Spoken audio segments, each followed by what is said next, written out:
We have already seen or discussed about the microstructure water harvesting systems. Today we'll go through the basic technical criteria of the water harvesting structures under microcatchment. A water harvesting scheme will only be sustainable if it fits into the socio-economic context of the area and also fulfills a number of basic technical criteria. The technical criteria are slope. The ground slope is a key limiting factor to water harvesting. Water harvesting is not recommended for areas where slopes are greater than 5% due to uneven distribution of runoff and large quantities of earthwork required, which is not economical. So when you take up a water harvesting scheme, and it should be socio-economically viable, and it should be sustainable. So the basic criteria is the slope, and the structures are not recommended for the slopes greater than 5% because of the uneven distribution of the runoff, as well as the construction cost increases as the quantities of earthwork required are more. Soils should have the main attribute of soil which are suitable for irrigation. They should be deep, not be saline or sodic, and ideally possess inherent fertility. A serious limitation for the application of water harvesting are soils with a sandy structure. If the infiltration rate is higher than the rainfall intensity, no runoff will occur. So soil is another technical criteria which is to be addressed. The soil should have the main attributes that are suitable for irrigation. The soil should be suitable for irrigation purpose, and they should be deep enough to hold the water, and they should not be saline or sodic, and they should be inherently fertile. And the limitation is that it should not be a sandy structure. If it is sandy, the entire water will get infiltrated, or the infiltration rate is very high, and the runoff will be very minimal, or the runoff will not occur. Costs. The quantities of stonework involved in construction directly affects the cost of a scheme. If it is implemented on a self-help basis, indicates how labor intensive its construction will be. So the quantities of the earthwork or the stonework will also be of importance, because the cost will depend on the quantities, and if it ought to be borne by the community or the self-help groups.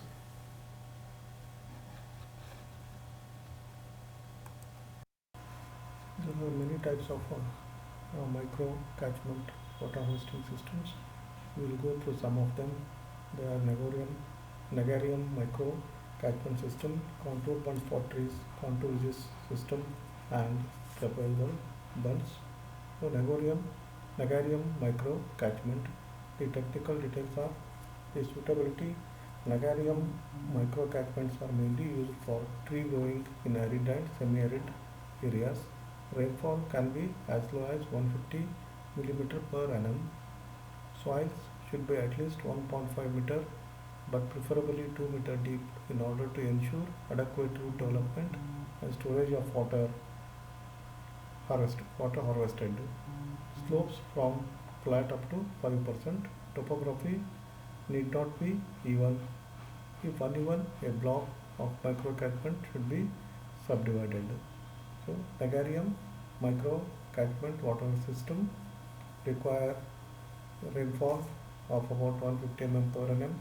It can be as low as 150 mm, and soil should be deep enough up to about 2 meters, and the slopes can be from flat to maximum up to 5%, and topography may be uneven, and as the micro catchments are subdivided, even the uneven surface of the topography will be okay for the Nagarium micro catchments.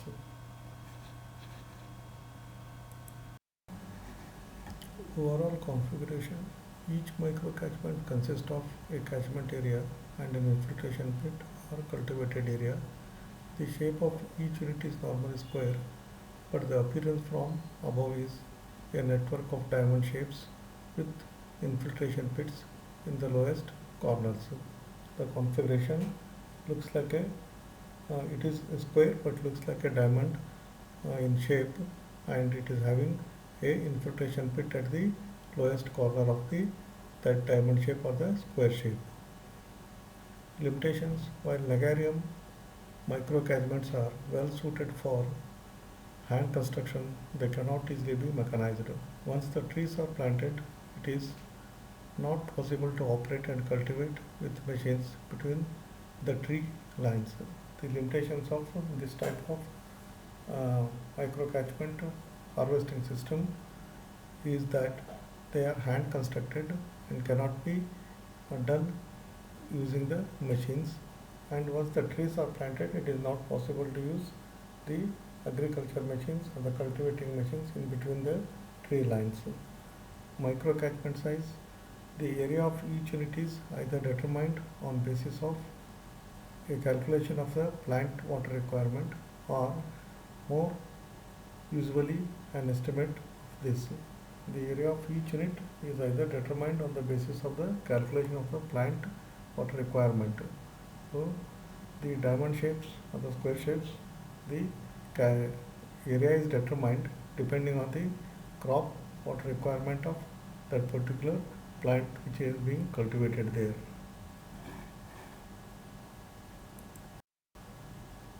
So this is the field layout of Nagarium microcatchment. You can see the diamond shaped units here, and the area of these units are calculated depending on the crop water requirement of the tree which is going to be planted here, depending on the species of the tree and even the number of trees which we are going to plant in this area. The unit area depends on above criteria. Size of the microcatchment normally ranges between 10 square meter to 100 square meter depending on the species of the tree to be planted, but larger sizes are also feasible, particularly when more than one tree will be grown within one unit. So design of bunds. The bund height is primarily dependent on the prevailing ground slope and the selected size of the microcatchment. It is recommended to construct bund with a height of at least 25 cm in order to avoid the risk of overtoppling and subsequent damage. Where the ground slope exceeds 2%, the bund height near the infiltration pit must be increased. The design of the bund depends on the prevailing ground slope and the size of the micro catchment unit. It is recommended to construct bund with a height of at least 25 cm to avoid the overtoppling and the subsequent damages. And when the ground slope exceeds 2%, the height of the bund is to be increased near the filtration pit, and the table 17 gives the recommended figures and different sizes for different sizes and ground slopes. So this table gives the height of the bund for different size of the unit of the microcatchment, that is in meter square. It may be 3 by 3, 4 by 4, 5 by 5 meter, up to 15 by 50 meter, and the slopes range from 2% to 5%. For 2% is about 25 centimeters, and if it is done by 12 unit, it is up to 30. It is about 30, and for 12 by 12, 35, etc. Similarly, for 5% slope, for by 4 by 4 unit, it is 30, and for 8 by 8 unit, it is 55. And for 5% slope and the bigger size of unit, it is not recommended to go for the Nagarium catchment.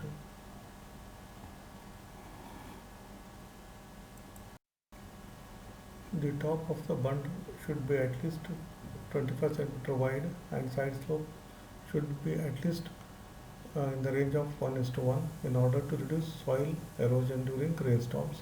Whenever possible, the bund should be provided with grass cover, since this is the best protection against erosion. So the top width of the bund should be at least 25 cm, and the slope should be at least 1:1 and better if we have got flatter slopes, and the grass cover is to be provided to avoid the erosion. Size of the infiltration pit: a maximum depth of 40 cm should not be exceeded in order to avoid water losses through deep percolation and to reduce the workload for excavation. Excavated soil from the pit should be used for the construction of the bunds. So you have got the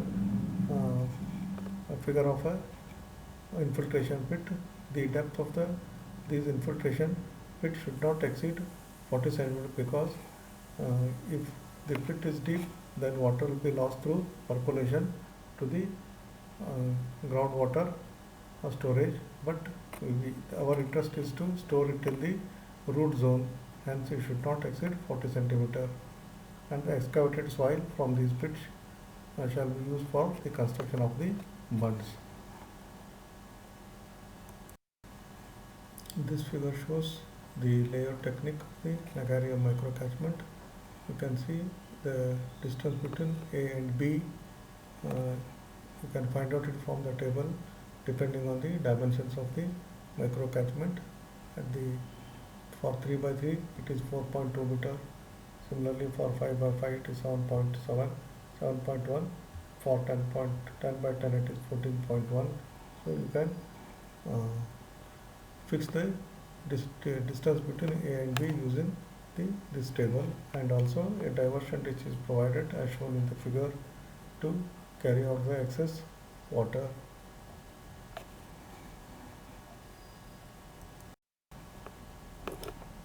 So as I mentioned, a diversion ditch should be provided above the block of microcatchments if there is a risk of damage by runoff from upslope of the block. The diversion ditch should be aligned in a 0.25% slope, and in most cases a depth of 50 cm and width of 1 to 1.5 meter will be sufficient. The soil is deposited downslope. The diversion ditch should be constructed first to prevent damage in case of rainstorm occurs during construction of the micro catchments. Hence, to avoid the damage to the bunds, it is necessary to have a diversion ditch as shown in the figure. Maintenance will be required for repair of damages to bunds which may occur if storms are heavy soon after construction when the bunds are not yet fully consolidated. So immediately after the bunds are constructed, and if there is a heavy rainfall, the bunds may get damaged because still they are not yet consolidated, hence it may require some repairs to the damages. The site should be inspected after each significant rainfall, as breakages can have a domino effect if left unrepaired. Another structure which we can go for is contour bunds for trees. The technical details are as below. Suitability: contour bunds for tree planting can be used under the following conditions. Rainfall 200 to 750 millimeter for semi-arid to arid areas. So the rainfall may be low as 200 to 750 millimeter, and the area should be semi-arid to arid. Soils must be at least 1.5 meter and preferably 2 meter deep to ensure adequate root development and water storage. The depth of the soil should be about 1.5 to 2 meter. Slopes from flat to 5%. So the slope can vary. It may be a flat surface, and the maximum slope may be up to 5%. Topography must be even without gullies or rills. So the topography should be an even one, and limitation of the system are contour bunds are not suitable for uneven or eroded land, as overtoppling of excess water with subsequent breakage may occur at low spots. So if the surface is not even, then the contour bunds are not suitable, as the excess water may cause damages to the bunds. Overall configuration. The overall configuration consists of series of parallel or almost parallel earth bunds approximately on the contour at a spacing of between 5 to 10 meters. The bunds are formed with soil excavated from an adjacent parallel furrow on their upslope. So the bunds, there are series of parallel bunds with a contour interval of 5 to 10 meters along the contours, and the parallel furrows are provided, and the soil excavated from these furrows are used to form the bunds. Small earth ties perpendicular to the bund on the upslope side subdivide the system into microcatchments. Infiltration pits are uh, at uh, provided in the junction between ties and the bunds. A diversion ditch protects the system where necessary. So small ties perpendicular to the bunds are also provided on the upslope side, and at the junction of this tie and the bund a infiltration pit is provided. Units micro catchment size.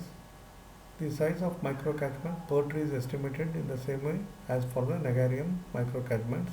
However, the system is more flexible because the micro catchment size can be easily altered by adding or removing cross ties with the fixed spacing of the bunds. Common size of micro catchments are around 10 square meter to 50 square meter for each tree.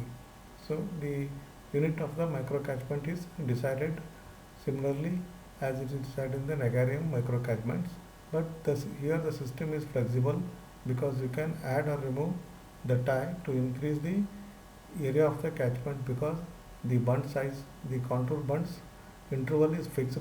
You can alter the ties to alter the area of the catchment.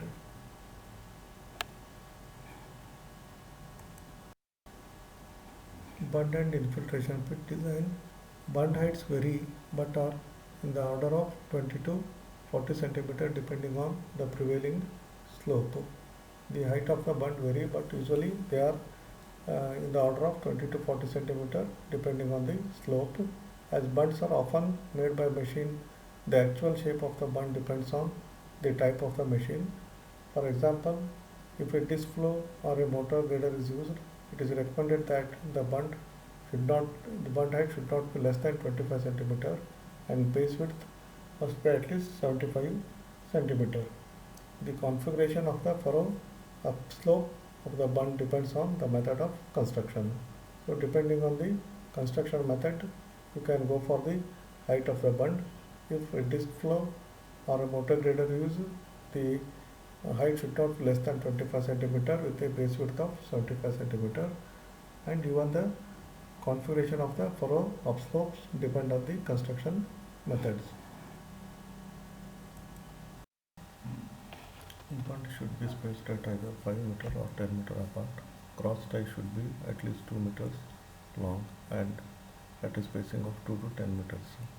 It is recommended to provide 10 meter spacing between the bunds on slope up to 0.5 to 5.5% and 5 meter on steeper slopes. A common size of microcatchment for multipurpose trees is 25 square meter. This depends on 10 meter bund spacing with ties at 2.5 meter spacing or 5 meter bund spacing with ties at 5 meter spacing. So in the figure you can see here there are two bunds laid parallel to each other at a interval of 5 to 10 meter, and these are the contour bunds, and the ties are provided with a spacing of 2 to 5 meter, and at the junction of the bund and the tie there is a infiltration pit. So the size of these catchments depend on the slope.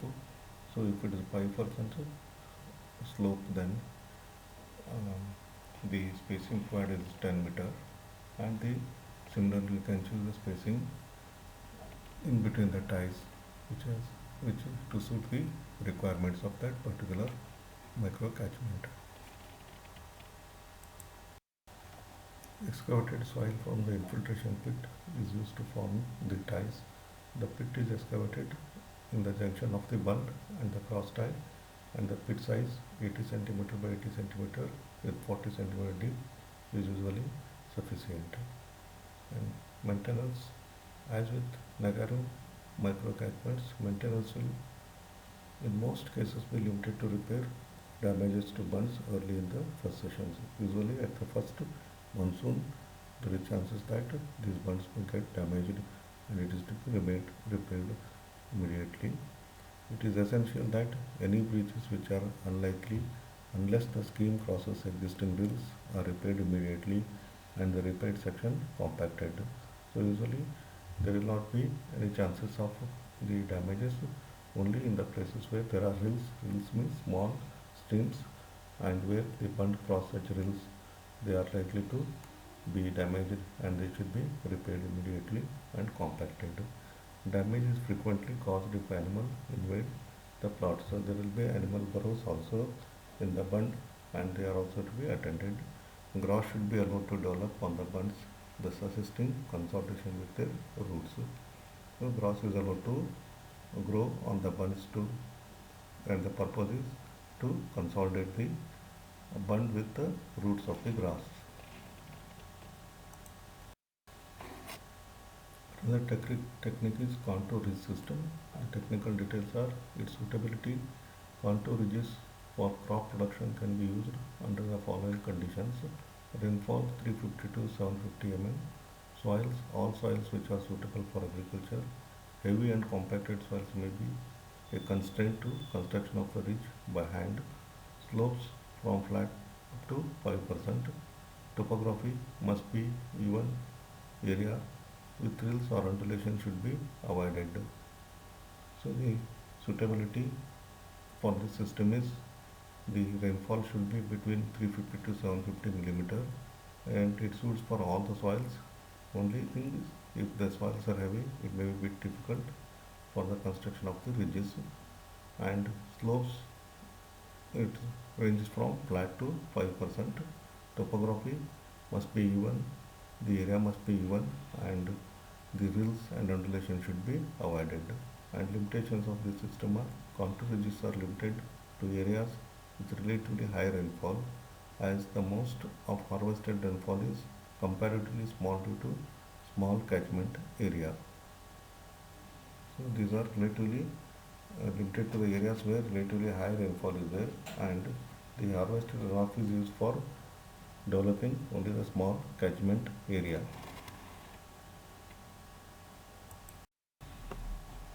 Overall configuration: the overall layout consists of parallel or almost parallel earth ridges approximately on the contour at a spacing between 1 or 2 meters.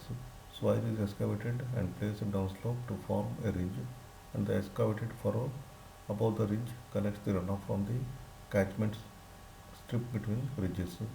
Small earth ties in the furrow are provided for every few meters to ensure an even storage of runoff. A diversion ditch may be necessary to protect the system against runoff from the outside. So again similarly, like once the ridges are provided at the intervals, but the contour intervals are very small, they are 1 to 2 meter, and the earth in between two ridges is excavated and it is put on the downslope to provide a ridge, and small ties are provided to hold the water in between two ridges, in between two ties, making it a small catchment area, and the water is collected within the furrow between two ridges. And to divert the excess water, a diversion ditch being provided on the upstream side to divert the excess water entering into this system.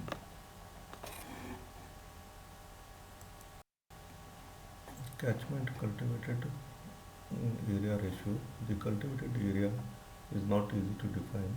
It is a common practice to assume a 50 centimeter strip with the furrow at its center. Crops are planted within this zone and use the runoff concentrated in the furrow. Thus, for a typical distance of 1.5 meter between ridges, the C to CA ratio is 2:1, that is a catchment strip of 1 meter and cultivated strip of half meter. A distance of 2 meter between ridges would give you 3:1 ratio. The C is to CA ratio can be adjusted by increasing or decreasing the distance between the ridges. So there is a ratio catchment to cultivated area in these systems. So you can define it is very difficult to define the cultivated area, but if the ridge spacing is 1.5 meter, you can have a 50 centimeter strip of the crop area where it has to be grown. So the 1 meter area is the catchment area and half meter area is the crop grown area. Hence the C to CA, C is to CA ratio is 2 is to 1. If similarly if the ridge spacing is 2 meter, then it will give a ratio of 3 is to 1. In practice, a spacing of 1.5 to 2 meters between ridges is generally recommended for annual crops in semi-arid areas. So in semi-arid areas and for the annual crops, it is usually 1.5 to 2 meter distance between the ridges is adopted. So ridge design. Ridges need only be as high as necessary to prevent overtoppling by runoff. As the runoff is harvested only from a small strip between the ridges, a height of 15 to centimeter is sufficient. If the bunds are spaced at more than 2 meters, the ridge height must be increased. So the figure shows the contour ridge dimensions. You can see here the distance between the two ridges is usually 1.5 to 2 meters and a height of 20 centimeter is enough to hold the water to irrigate the crop area, which is a small area in between the two ridges.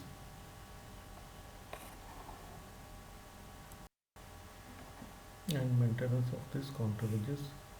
Contour ridges are correctly laid and built. It is unlikely that there will be any overtopping and breaching. Nevertheless, if breach is to occur, the ridges or ties must be repaired immediately. The uncultivated catchment area between the ridges should be kept free of vegetation to ensure that the optimum amount of runoff flows into the furrows. If the contour ridges are built properly, there are no chances of overtoppling or the breaching. Even if it happens, it should be repaired immediately.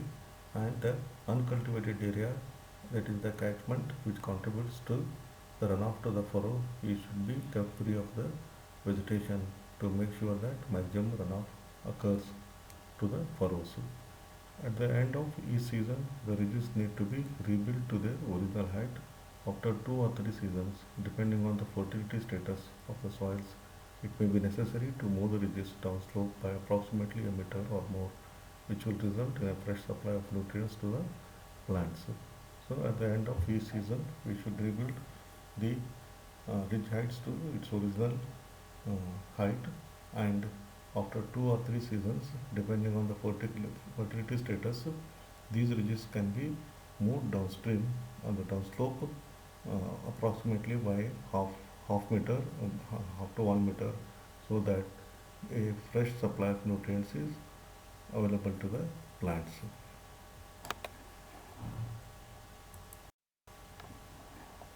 So another technique is trapezoidal bunds, and the suitability of such bunds can be used for growing crops, trees and grass. Their most common application is for crop production under the following conditions: rainfall 250 mm to 500 mm, and area should be arid to semi-arid area. Soils, agriculture soils with good construction properties, that is non-cracking clay content should be there in the soil. Slopes from 0.25 to 1.5%, but most suitable below 0.5%. Topography, area within bund should be even. So there is a restriction for the slope. It should be between 0.25 to 1.5%, and preferably less than 0.5% slopes are preferred for this system, and soil should be good for agriculture and also good for construction, and the rainfall may be between 250 to 500 millimeter, and the area ranges from arid to semi-arid area. Limitations of this technique is limited to low ground slopes. Construction of trapezoidal bunds on slopes deeper than 1.5% is technically feasible, but involves prohibitively large quantity of earthwork. So you can go for even more than 1.5%, but it involves the more quantities of the earthwork, which increases the cost. Hence, it is restricted to the low ground slopes. Overall configuration: each unit of reprisal bund consists of a base bund connected to two wing walls which extend upslope at an angle of 135 degrees. The size of the enclosed area depends on the slope and can vary from 0.1 to 1 hectare. So the configuration consists of it for the trapezoidal bunds. It consists of a base bund and connected to two wing walls which are at an angle of 135 degrees to the base bund and which extend upslope. And the size enclosed between a unit is, it varies from 0.1 to 1 hectare depending on the slope. Trapezoidal bunds may be constructed as single units or in a sets. When several trapezoidal bunds are built in a set, they are arranged in a staggered configuration. Units in lower lines intersects overflow from the above bunds. So it can be constructed in a single row, or if it is constructed in a set of rows, then the structure of the bunds is staggered between the two rows. A common distance between the tips of adjacent bunds within one row is 20 meter, with 30 meter spacing between the tips of the lower row and base bunds of the upper row. It is explained in figure in the next slide. So the planner is of course the planner is of course free to select other layouts to best fit into the site conditions. So the staggered configuration as shown in the figure should always be followed.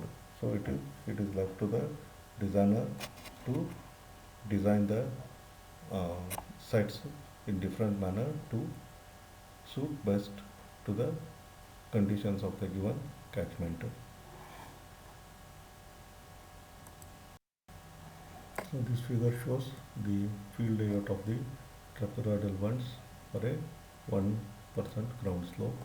You can see here two rows of the trapezoidal bunds are shown, and the base width of the base bund width is about 40 meter, and there are two side arms which are set at an angle of 135 degrees, and the vertical length of this is about 40 meter, and there is a gap of 30 meter in between two rows, and these rows are staggered. You can see here the tip of the first row will be almost at the center of the base bund of the second row, and there is a gap of 30 meter, and in between two tips of the bunds there is a gap of 20 meter for water to flow inside the system.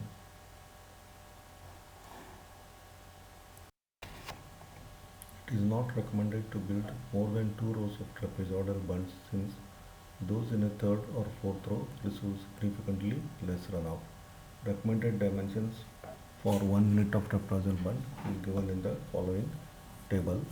So usually it is not recommended to go for more than two rows, because the third and fourth row will not receive, or it will receive very less runoff. And the recommended design parameters are as follows. For a base length of bund 40 meter, the angle between the base and the side bunds is 135 degrees, and maximum bund height at the base is about 0.6 meter, and minimum bund height at the tips is about 0.2 meter.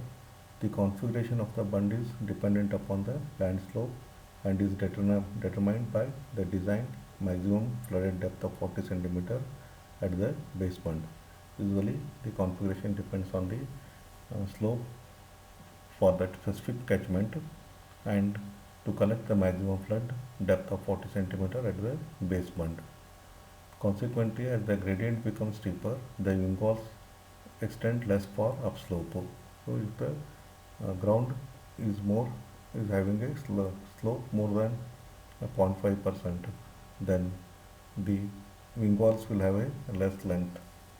The greater the soil above 0.5%, The greater the slope above 0.5%, the less efficient the model becomes because of increasing earthwork requirements per cultivated hectare.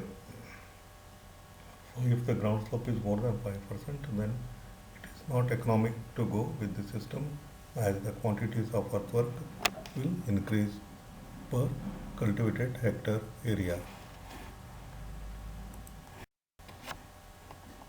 In common with all water harvesting techniques which rely on external catchments, the C is to CA ratio is based on seasonal rainfall reliability in a year of relatively low rainfall. So in common water harvesting techniques, the C by C ratio is based on the seasonal rainfall reliability in a year of relatively low rainfall. In years of high rainfall and particularly under the storm conditions result in excess inflow, damage can be caused to crops and thus the bunds themselves. This is particularly the case for bunds on steeper slopes and for those with C is to C, CA ratios are high. So usually you can rely upon the C by C ratio at a lower, relatively lower rainfall, and during the higher rainfall it is likely that the damage can occur to the bunds due to excess inflow or the excess runoff, and this happens usually if the C by C ratios are high. This result in recommendation of a maximum C is to CA ratio of 10 is to 1, although ratios of up to 30 is to 1 are sometimes used. So this limits a C is to CA ratio up to 10 is to 1, even though 30 is to 1 are sometimes used. Where the use of a large catchment is unavoidable, a temporary diversion ditch is advisable to prevent excessive inflow of runoff. Conversely, in situations where the catchment is not adequate size, interception ditches can be excavated to lead runoff from adjacent catchments to the bunds. If it is unavoidable to go for a larger catchment, then you have to provide a diversion ditch to lead off the excess inflow into the system, and if the catchment is of not adequate size, then you can go for interception ditches to prevent the excess flow to enter into the system. Maintenance: if there are breaches in the bund, these must be repaired immediately and the earth compacted thoroughly. Breaches are often caused by poor construction or because the catchment area is producing damaging amount of runoff or both. It is advisable to construct a diversion ditch to protect the repaired bund. So if there are some damages to the bund, it should be attended immediately, and usually these breaches are caused due to the excess flow in the system, and it is advisable to construct a diversion ditch to prevent the excess flow entering into the system. Holes burrowed by rodents can be another cause of breaching. These should be filled in wherever spotted. Allowing natural vegetation to grow on the bunds leads to improved consolidation by the plant roots. Repairs to the wing tips will frequently be needed when overflow has occurred. These should be built up and extra stone pitching provided if required. So there is always the problem of animal burrows, and if such problems occur, they should be attended immediately, and the natural vegetation is to be allowed to grow to provide the consolidation by the plant roots and make the bunds stabilize.